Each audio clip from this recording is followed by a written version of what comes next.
আসসালামু আলাইকুম সবাইকে। আশা করি সবাই ভালো আছেন। এই তো আজকে রান্না। তো দুই ধরনের মাছ আমি একসঙ্গেই মেখে নিয়েছি। এখানে হলুদ, লবণ এবং মরিচের গুঁড়ি দিয়ে দিয়েছি আমি। তো আমি এটা মেখে আগেই রেখেছি, এটা আপনাদের দেখাইনি। তো এখন আমি ভাজবো সবগুলো একসঙ্গে। তো আমি ভেজেই এটা ভুনো করবো আজকে, তবে কাঁচামরিচ থাকবে এটার সঙ্গে, আর পেঁয়াজ কাঁচামরিচ আমি একসঙ্গে বেটে নেব। তো মরিচটা আমি হালকা করে একটু ভেজে নিয়েছিলাম। তো এই তো মাছ ভাজা আমার হয়ে গেছে। তো তেলে আমি এখন বাটা মশলাগুলো দিয়ে দিলাম। সব মশলা আমি এখন দিয়ে দেবো তেলটা আমি আগে দিয়ে রেখেছিলাম। তো এই তো এখানে অল্প কিছু মশলা আমার, তাই দুটো টমেটো আমি কেটে রেখেছিলাম ওটাই দেব। তো আমি একটু আদা রসুন বাটা দিয়ে দিচ্ছি এখানে, আর বাকি মশলাগুলো আমি এখানে দিয়ে দেব, যেমন হলুদ, লবণ। তো মরিচের গুঁড়ি আমি দেব না, কারণ মরিচে আমি কাঁচামরিচ দিয়েছি তাই। তো এখন আমি সবগুলো দেওয়ার পরে হলুদ দেব। এখন হলুদ দিয়ে সুন্দর করে নেড়ে দেব এটাকে। এই তো ভালো করে নাড়তেছি, মানে একটু কষাবো মশলাটা। কষার পরে আমি এখানে ওই যে মরিচ বেটে রেখেছিলাম ওটা ধোয়া পানিটা এখানে ব্যবহার করব।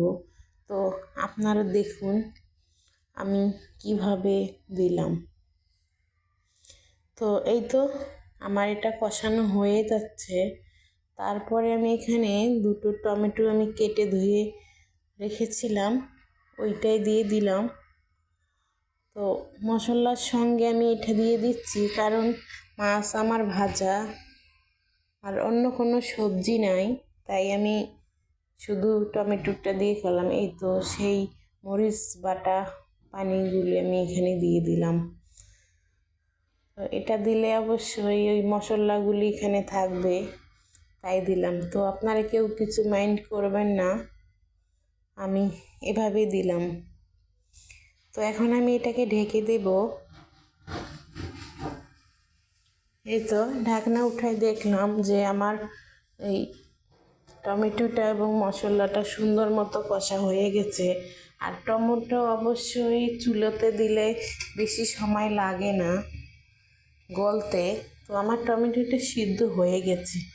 তো এখন আমি এখানে পরিমাণ মতো পানি দিয়ে দেব তরকারির জন্য। তো মাছ তো আমি ভেজে রেখেছি, ওই মাছটাই আমি এখন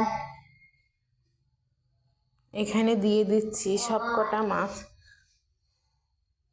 তো দুই ধরনের মাছ একসঙ্গে আমি দিয়েছি, তো আপনারা কেউ কিছু মনে করবেন না। এই তো মাছের একটা বল ছিল, সেই বলটাও আমি দিয়ে দিয়েছি। এই তো আমার তরকারিটা প্রায় হয়ে গেছে। তো এখানে আমি ধনে পাতা ধুয়ে কুটে রেখেছিলাম ওইটা আমি এখন দিয়ে দিচ্ছি। তো এখানে আর কোনো মশলা আমি অ্যাড করব না। তো এই তো ভালো করে এখন একটু নেড়ে দেবো, না দেওয়ার পরে আমি একটু ঢাকবো। ঢাকার পরে আমার হয়ে গেছে তরকারিটা। আসলে ধনে পাতাটা সবসময় সবাই হওয়ার আগেই দেয়, তাই আমিও দিয়েছি। তো আপনাদের কাছে যদি আমার রান্নাটা ভালো লাগে অবশ্যই আমাকে সাবস্ক্রাইব করবেন এবং লাইক করবেন।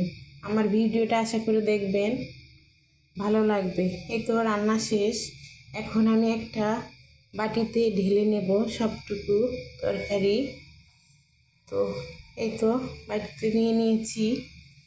তো আল্লাহ হাফেজ সবাইকে।